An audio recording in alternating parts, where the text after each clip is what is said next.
actually get you killed. Last video, You last and your video. best bro are Can I sitting. pause it?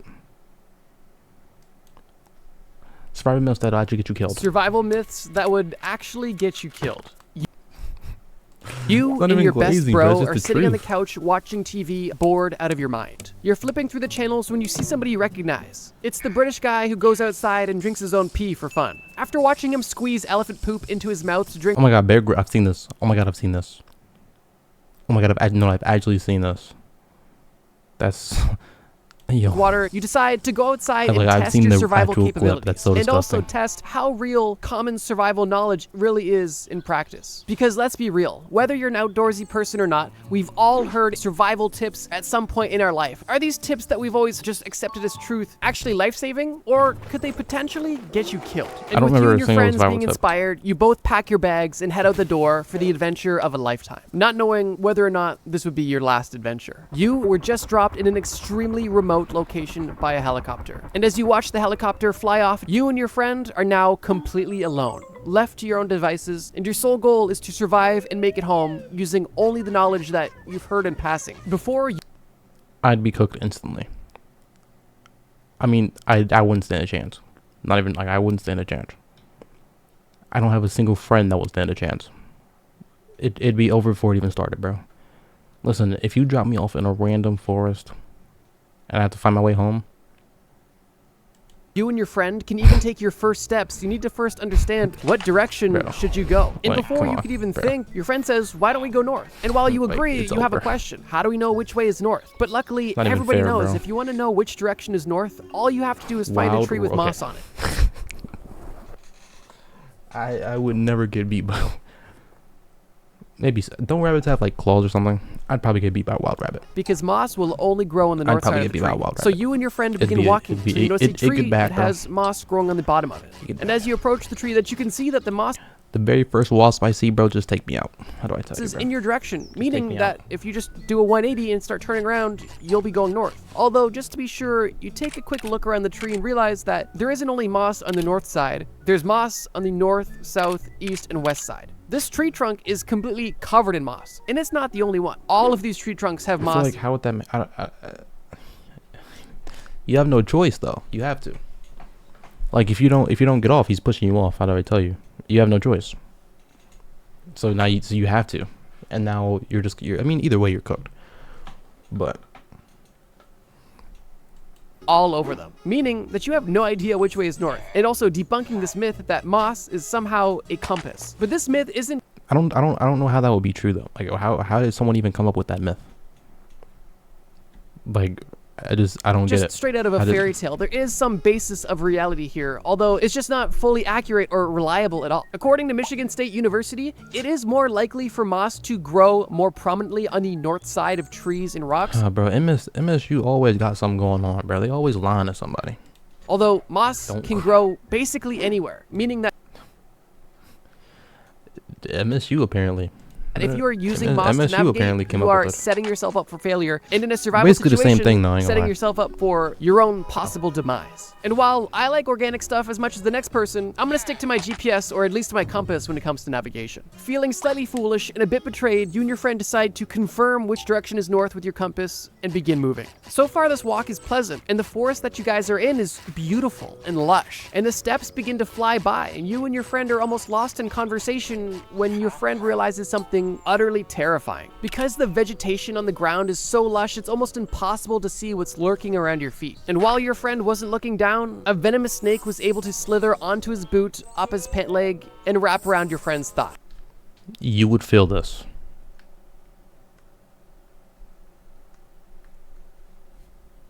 You would feel this. There's no way. As soon as it like, bro, no. I'm not gonna lie. There's no way you gave it chime. Wait, what? Can't even find the thing in my mouth. There's no way you gave it time to crawl up your whole entire leg. Brother, as soon as I feel something slithering up as soon as I feel something slimy going up my leg, it's over. But the snake didn't just Take end me there. out, bro. This snake, straight out of Diddy University, decided to bite your friend directly on the crotch. He's gone. He's a goner. He's a goner. He's a goner. I'm not helping him. He's a goner. I'm not helping him. Bro. If we're in the situation, you get bit on your on your smoinks. How do I tell you, bro? I'm not helping you. I'm not helping you, bro. I can travel alone, bro. And by the time you even noticed the snake wrapped around your friend's leg, it was too late, and your friend was screaming in agony. Fortunately, you were able to quickly grab the snake and throw it off into the wilderness. But now you are left with a massive problem. Your friend has just been bitten by a venomous snake. But fortunately, he has a survival tip. It's common knowledge that when somebody receives a venomous snake bite, the best thing to do is immediately suck out the venom, right? It's only logical. The entry wound is still fresh. If you can pull the toxins directly out of the wound, you're only dealing with a small cut and not any venom being directly injected into your bloodstream. It's perfectly logical. And although the placement may be a bit unfortunate, you'd be willing to help your friend out if it was life or death. But in reality, no, I won't. No, I won't. Listen, I'm not. No, whoa, who? No. I'm not doing anything. Brother, I don't care if we've been friends since I came out the womb. I don't know. How do I tell you? It can be the most venomous snake in the world. I have no solution for you, bro. I have no solution for you. This practice wouldn't be helpful at all, and here's how. Like I mentioned, it may seem initially logical that you would want to remove the venom by any means possible, and some people have even suggested that you should cut the injection site of the fang to make it bigger to be able to suck out more venom. But the reality is this: once a snake has bitten its victim, there is no way for you to suck out any meaningful amount of venom. And if you were to cut the bite location, there's no.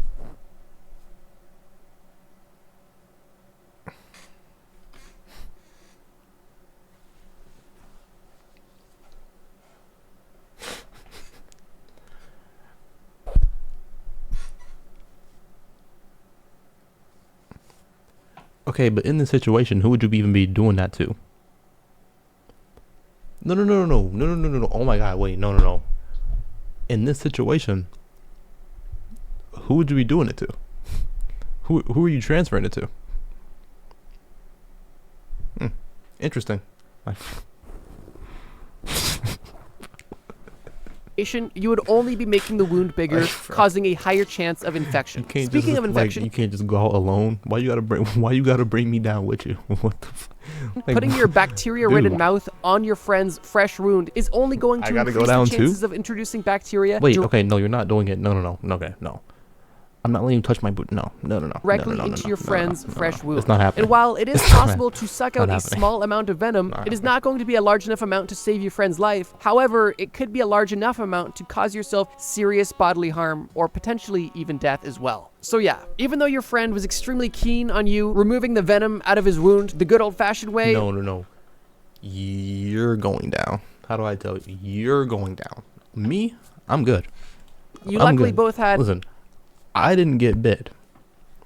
You got bit. I didn't get bit. You got bit. Access to Google just for this brief amount of time. And you were able to confirm that this practice was outdated and potentially deadly and fatal to both of you. And the best course of action would be to limit your friend's mobility. This way, the venom would travel through your friend's body as slowly as possible, giving you the maximum amount of time to get antidote before things got fatal. However, due to plot armor, you had antidote on you and you were able to heal your friend without doing any sort of mouth-to-wound suction. After you administer the antidote and you allow your friend to bandage himself up, you both continue on your trek. That would be a terrible place to get. That would be a terrible place to have to put a band-aid. Like, how do you even put a band-aid there? I don't think you can. The woods. Feeling better and grateful to be alive, but also feeling more betrayed, because so far everything you thought you knew was wrong. But before you and your friend could continue to complain about how crazy that entire ordeal was, you run into a much bigger problem. A 750-pound problem that's looking you right in the face. Okay. This problem is an adult, aggressive black Yo, get the fuck out of bear. Your first instinct is to run the opposite way. Yo, bro. Wait, before you could even turn, your friend whips his arm around and clinches your arm tightly, holding you in your place. You look your friend in the eye and he tells you, "Are you crazy, man? We can't run away. We have to act like we're already dead." And with your friend's iron grip being on your I'm arm, you bringing have it. no other Fuck option that. but to I'm lay bringing down it, beside bro. him. And now the both of you are laying on the ground with a 750-pound black bear slowly approaching your position. You and your friend at this point may be feeling like you just saved your lives. You outsmarted the black bear, and in a few minutes you'll be back well on your way. But in reality, you just made the black bear's life a lot easier and served him up 2 meals on a silver platter. I think most of us at some point have heard, if you see a bear, just play dead. But I think at this point, If I see a bear, I am dead, bro. Like, if I see a bear, I'm assuming it's automatically over for me. hopefully most people know that there is definitely some nuance to that. Especially a polar bear, brother. Like, it's over, bro. Specifically, that advice does not apply to all bears. Black bears, for example, do not take well to people playing dead. And this is exactly why the bear is currently shaking your friend in his mouth like a dog that just got a new chew toy. Black bears are notoriously aggressive, and if you encounter one, your best course of action... Why am I getting used as bait? What? We can't just both run? Throw like a cheeseburger at him. I mean, yeah, it's a polar bear. You're done for. How do I tell you, bro? One, slowly retreat if it doesn't notice you, but we can just like throw like something at him, and then he'll get distracted, and then we just take off. You know? If it is fixated on you, your best next step... And I want you to know, if it starts catching up to us, I'm sticking my foot out, I'm tripping you, and I'm still running. I'm gone.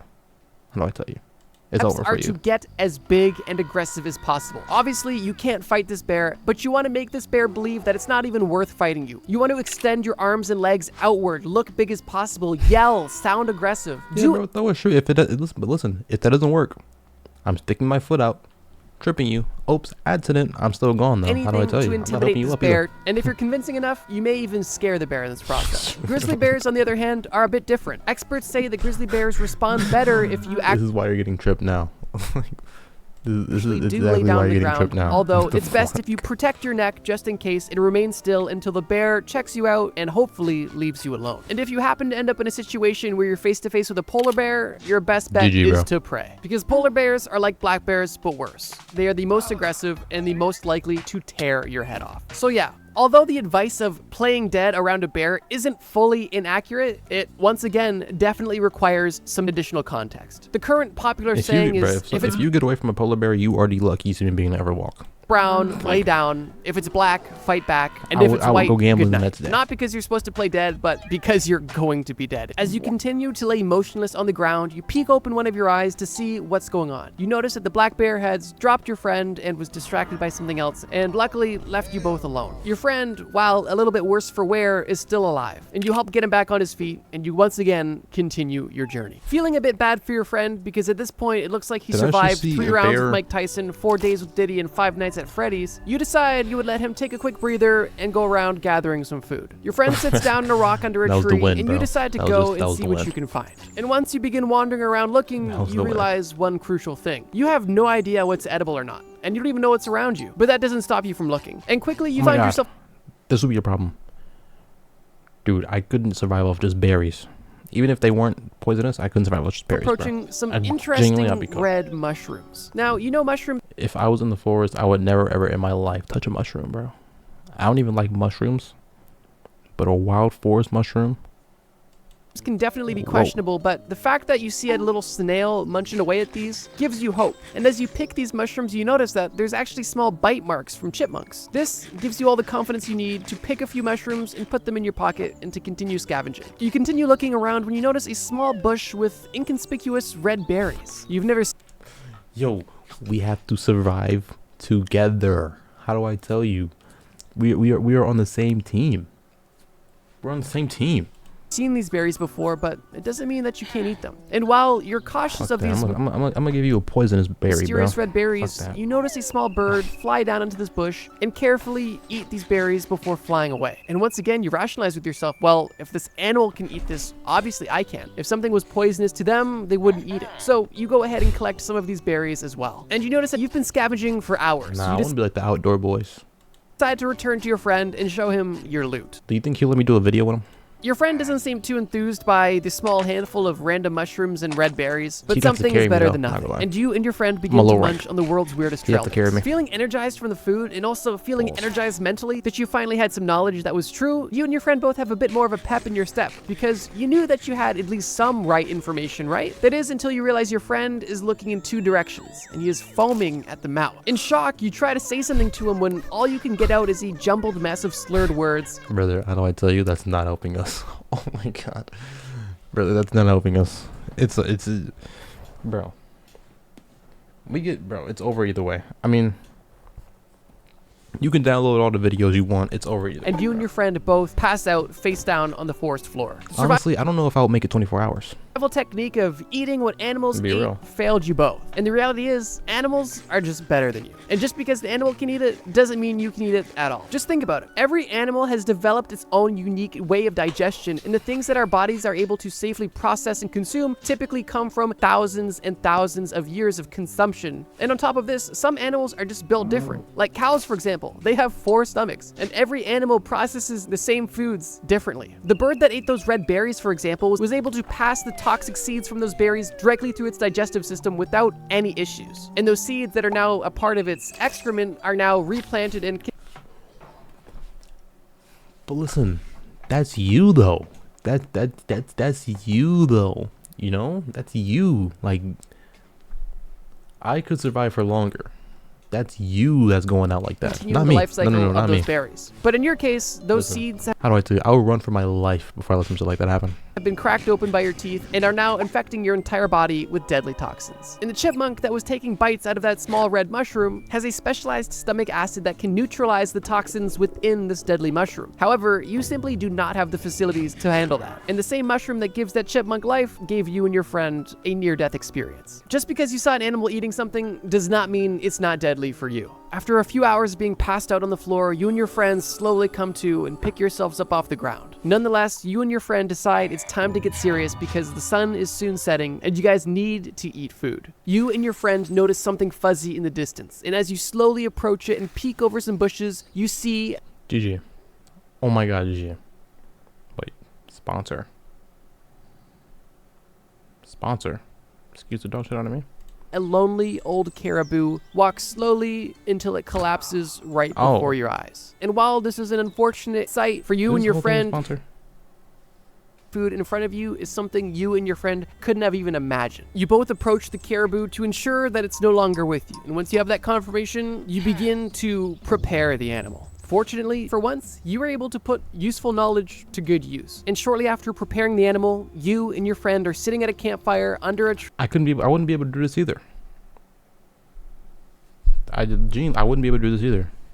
Like, I'm telling you, I'd under be the stars, a goner, eating bro. your first meal in what feels like forever. But as good as having a hearty meal feels, and as confident as you feel knowing you have a nearly endless supply of food, the reality is that you're not set for food at all. And while you might not realize it now, in the near future, eating this food alone could easily kill you. And the reason is simple but interesting, and it all comes down to biology. Your body simply can't digest protein without fat. And if your diet only consists of protein with no other micronutrient, your body could literally starve or develop protein poisoning. The term for this situation is called rabbit starvation, or the French-Canadian term caribou sickness. But they both refer to the protein poisoning I just mentioned. But the reality is if you are only eating direct, big game, lean protein, you are setting yourself up for failure. And it's because of this very real caribou sickness that beavers were extremely valuable to North American indigenous people, because beavers had such high amounts of fat, which is why beaver hunting and trapping was so important. Not just for pelts, but also for fat, so that this fat could be consumed, allowing your body to properly digest the protein from the big game you also caught. Black bears are also a great source of animal fats, although it's much easier to trap a beaver than a black bear, for reasons we discussed earlier. But yeah, if you tried to live solely off of a big game carcass, you would soon find yourself suffering from a strange form of starvation, simply because your body needs protein, but it also needs other macronutrients to properly absorb and process this protein. I thought he would actually be, I thought he was gonna like die from like,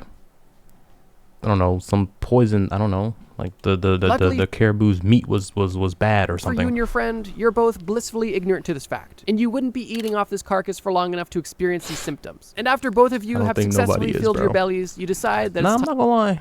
Okay, no, you're not trapping a black bear. But like nowadays, you know, if you come to the wild to the forest prepared,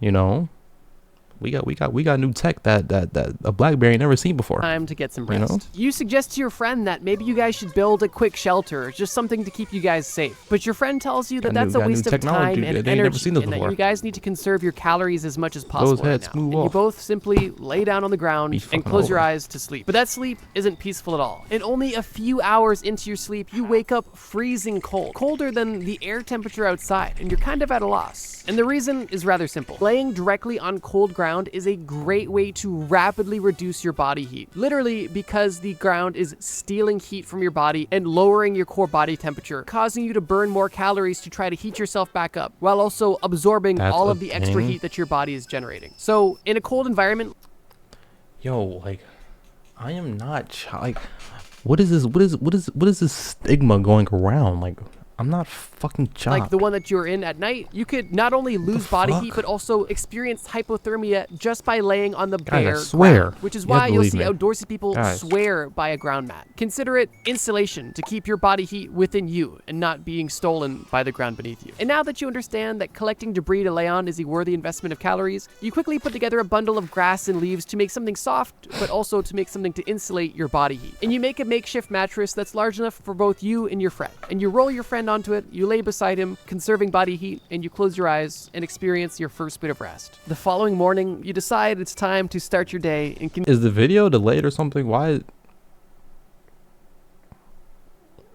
I feel like I'm continue tripping. your adventure. You begin to inform your friend about last night's discovery and how sleeping on the ground think is the video not is okay. delayed. But This is before not you the can right- even finish making your point, your friend stops you and points ahead. Because what stands in your way is something you haven't noticed until now. A massive snow-capped mountain. And there's no way around it. You and your friend now need to begin hiking. Luckily, I'm just not doing this.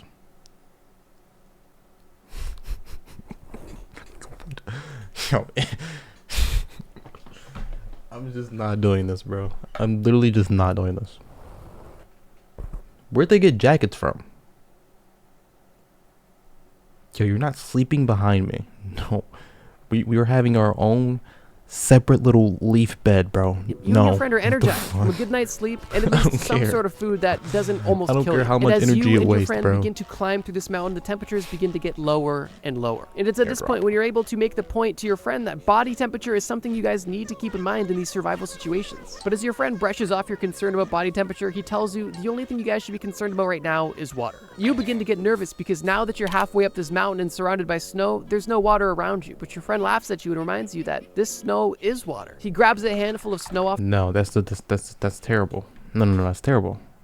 the Even ground, I know which that, bro. appears to be Hello? untouched, and begins to chow down on his solid water. And while to most this Even I seems know that one, completely though. safe and logical, this is definitely not the most ideal way to consume water. The first risk that this poses is that this snow or ice could actually cause micro tears or cuts in your mouth, which could Wait, what? definitely cause problems down the line. But more importantly than How? that, consuming ice directly is a surefire way to lower your core body temperature, causing your body to work He didn't even wait for it to melt. He just. I guess it overtime wouldn't to melt heat here, itself but back up. Your friend may think that body temperature isn't an Bro. important ordeal, but you know that Oh it's my nothing God. to laugh at. And at this very moment, hypothermia is a much bigger risk to you than being dehydrated. But unfortunately, your friend is in a bit of a pickle. Because yeah, he dude, oh my god, we're gonna be like those the people who get like to try to climb Mount Everest, and they like was green able boots. to hydrate himself through all of the snow he just ate, but he's now shivering uncontrollably, and he's hungrier than he was yesterday because his core body temperature has been lowered and his body I'm not gonna lie, I'm not even gonna argue that because you're low key right. I'm not even gonna argue that one. You're low key right. I'm not surviving in snow. I don't know how to tell you, bro. Like, I'm not even gonna argue that. Like, you're is right. consuming as I'm much not calories as surviving, it bro. can to heat I'm itself actually back just up. not surviving Now, at all. you're thirsty as well, but you're not willing to go That's through that terrible. entire experience. I'm not And what you doing do is a lot more wise. I'd You rather- remember bro. watching the I Outdoor Boys YouTube channel, and luckily you had we were just talking about it. Wait. the same supplies Wait, that he wait, did. wait, You what? scoop up snow into some sort of metal tin, you put it over top of a propane heater, and you allow the snow to melt, and then you consume the pre-melted, ideally room That's what I was thinking. Like, I thought he was gonna melt it, and then...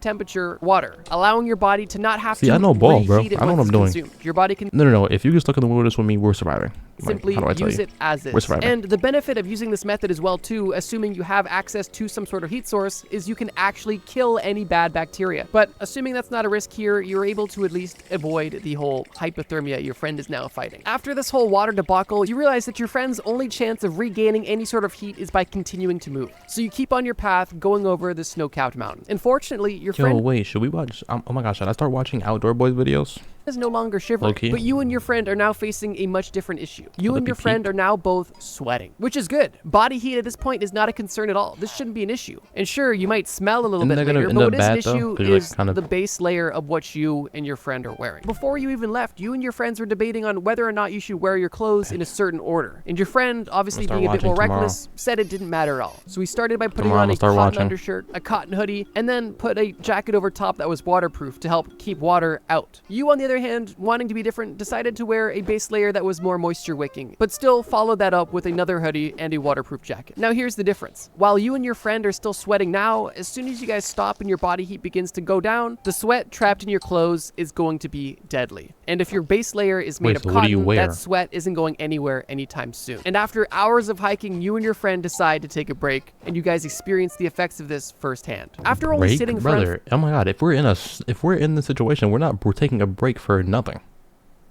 What? You're not taking a break?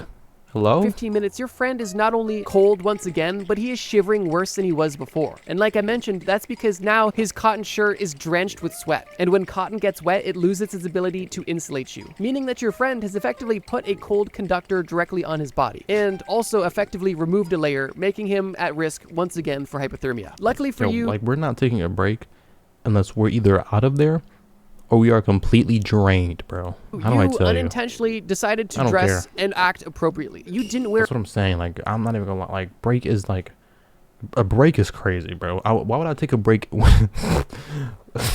I'm gonna cotton sit in base the layer, snow? meaning that by the time you already sat Oh, down and it's over, bro. relaxed, It's your over. shirt was slightly wet in your armpits, but the rest of your shirt was able to dry relatively quickly. And also, as you were hiking up the mountain, you decided to remove layers, allowing yourself to not get too hot or sweaty. And that is the reason why you're not experiencing hypothermia right now. Because as you can tell, getting sweaty in a cold survival situation could be life We or could death. take a break anywhere else, but here, no.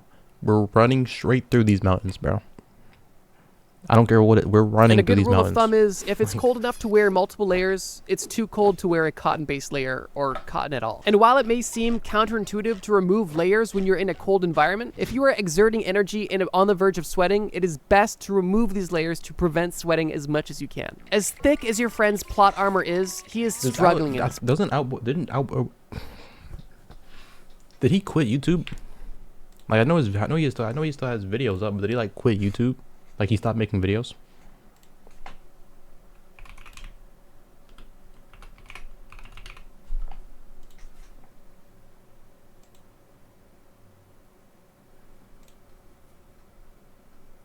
Oh yeah, his last video was 5 months. Oh wait, really? Oh wait, he has 3 videos 5 months ago. I guess it would be hard to make these videos like consistently on like every fucking week. Point. And I still, guess 5 months. somehow, 5 months isn't a crazy long time since considering what he's doing in these a lot. videos. He's dealing once again with hypothermia, and you guys have no access to fire or anything to warm him up. Your friend randomly asks you if you have any alcohol on you, and coincidentally, you did. You had a small bottle of some pretty strong alcohol in your backpack, and you wondered why he wanted it. But before you could even ask him what he wanted it for, he grabbed the bottle out of your hands and chugged it. After wiping his mouth, he tells you that Also, he's alcoholic. obviously Okay, drinking cool. alcohol warms you up. It makes you feel warmer and increases your body temperature. And Who told while you that? I Now- believe this is a myth, we've Oh my all god, GG. Now he's in some snowy ice cap and he's drunk as fuck. GG. heard. It's over. It's been debunked numerous times, and it also is completely counterproductive. The origin of this myth is actually interesting and comes from a St. Bernard dog that was carrying a brandy flask around its neck, and this dog was saving people that was buried in the French Alps. And unfortunately, this brandy may help you feel better, but definitely won't make you better. If you've experienced an alcoholic beverage, then you've probably noticed the sensation at some point of warmth. And this isn't because the alcohol is raising your body temperature, it's actually because the alcohol is making your blood vessels dilate, stimulating stimulating the nerve endings in your skin, but it doesn't actually increase your body temperature. And if you are in a cold environment that is specifically life or death, this dilation of the blood vessels will cause your body temperature to fall and likely cause you to die much faster than you would have if you just stayed sober. So although alcohol may give you the simulation of warming up and potentially take your mind off There's actually no the way pain you're in, no, it's definitely not doing you any favors in the survival department. my God, Realizing the that's some severity of the stupid shit. situation, This is you genuinely come to some the stupid conclusion that you need to get out of this mountain quick. And while your That's friend so is dumb, incapacitated bro. and breaths away from death, you realize your best bet That was just to doesn't turn make your friend sense. into a toboggan and ride him down the mountain like Mrs. Kwan in the Cat in the Hat movie. And in No, that's only how a I few do minutes, you. you went from the What's top going of on? the snow-capped mountain to a place you weren't in yet. You weren't in the forest anymore. You were on a beach. And luckily, it was warm enough to help you and your friend feel better, and you noticed that you were on an ocean. And this ocean could be I'm not gonna your lie, ticket bro. to freedom. With both No. We are writing "help me" in big words on the beach, and we're sitting there. you and your friend being on your last brain that's gonna be cells, you, you bro. both That's gonna be intuitively you. build a raft with absolutely Ain't no no way. plan of going anywhere and no knowledge on any sort of nautical construction. Regardless, you make a makeshift raft and set sail, hoping that maybe somebody on the water will see you and save you. After hours of sitting on your raft, GG. you and your No. friend are once again hungry. And while your friend is still Now sobering what are you up, gonna do? you decide your best bet is to look for some fish. You take a dive off your raft and you find yourself surrounded by a school of fish, but you're unable Dude, to I catch any. couldn't do this. Like, I actually couldn't do this. Like, being in the ocean is terrifying, bro. Like, being far out in the ocean is terrifying.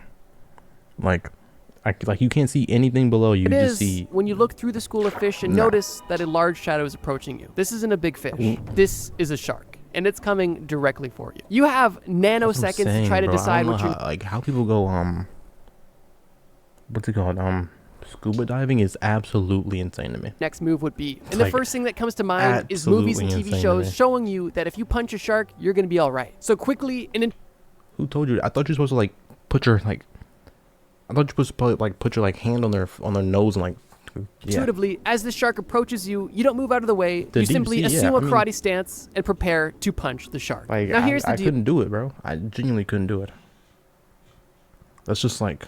If you were actually Why would going to I- go through why- with this, no, there's no, two no, likely no, no, outcomes. why? The first is that you are able to successfully Like, I'm not punch gonna the lie. shark and If you drop me anywhere in the ocean, like far out from land, I'm a goner. How do I tell? I'm a goner. Even if I was able to swim like Michael Phelps, I'm a goner. Like, scare it away, similar to the over, black bro. bear, making it seem like you're not worthy prey. But the more likely outcome is that you extend your arm and have your arm ripped off by a shark and then have the rest of your body consumed shortly after. Underwater, you have almost no strength whatsoever. Like, just try throwing a full force punch next time you're in a pool underwater. It's gonna do almost nothing. And besides this, sharks are ruthless killing machines. Even if you could throw your strongest punch at a shark, it's not going to be phased. Combine that with your lack But of I thought agility you were supposed to like put your hand on their nose and like lead them somewhere, like in the away water from you. and the shark's endless agility in the water, That's your what, like, people strike be doing and effectiveness stuff. and even misdirecting you the think you're shark trying to- is extremely low. If a shark was in your area, you could easily Like, push who it do you out of your think way you're or trying to scare, misdirect it by bro? pushing its head if you had the leverage to do so. But even You know, that there's, like, is there's potentially a risky. But in thing the for that. situation when a shark is coming at you with the intent of damage, your best costs bet channel is to points, but there's a thing attack for that. sensitive areas, specifically by plunging your thumb into the shark's eye or gills. Really, the only two areas where you can cause significant damage and at least make the shark retreat temporarily. And so, in a last-minute split decision, you decide not to punch the shark, but to actually poke it in the eye, causing the shark to cry and turn around, leaving you alone, No, and I'm giving okay. you the chance to climb back on the raft with your friend. I'm At alright. this point, Okay. you and your friend have That's been fine. through hell and back. Your friend There's no need to do that, actually. No need. It's okay. more so than you, but It's you fine. are both now laying on your back, looking up at the sky, exhausted. And at I'm this sure, point, bro. I'm accepting sure. your I'm fate sure. and I'm understanding sure. that I'm maybe sure. this trip was a mistake. I'm very and as sure, you actually. slowly close your I'm eyes and extremely take what sure. appear to be your last few breaths, you notice a white light appear in your vision. A light that is so bright and so inviting. And you hear a noise, an almost angelic noise. And before you get the chance to meet your mate, Yo, a carnival in my big two sits? Oh my god, no. Never in my bro. Listen, I already don't like roller coasters. I would never go on a roller coaster that's at a carnival. Bro, what? You pulled that roller coaster out of the back of a van and you put it together and you expect me to ride it? Brother, how do I tell you, bro? Fries. You are What? hit in the testicles by a rope ladder that was dropped on your raft, and you realize that this light was a spotlight from the same helicopter that dropped you off. And while No. No, they pulled that, bro. No, they pulled that Ferris wheel out of the trunk of a Ram F150 or a Ford F150, bro. I'm not going on that. They got it from a Ford F150, and they put it on the ground, put it together, and they expect me to ride it? No, like, no. the pain you are experiencing is unbearable, That's you so realize that you stupid. and your friend are finally saved. You both climb the ladder and board the would never in my helicopter life go on and a feel like carnival you've been ride. given a second chance. I don't care if it's free. I don't, brother. It could give me money. I don't care. I don't care. I don't care. Like, I will never go on a carnival ride, bro. I can throw some balls at a bowling pin and get a big stuffed animal, but that's about the extent of what I'm doing, bro. Okay, Cedar Point is different though. Cedar Point's different because that's like an actual amusement park. You know, but a carnival, no. There's a difference between Cedar Point and a random carnival on some random street. Like, how do I tell you? Like, this is a big difference, As you bro. both are flying Huge home with the difference, crew, the actually. pilot asks you how your trip was and if you guys were able to enjoy the park that they left you in only a few miles out of town. And you and your friend look at Wait, each there's other only a and few decide miles? that it's better if you kept your stories to yourself and just told them you guys had fun, but that you wouldn't be returning anytime soon. Ladies and gentlemen, there you have it. If you enjoyed this video, check So basically, everything I've been told is a lie. Okay, cool. Basically, everything I have been told is a lie.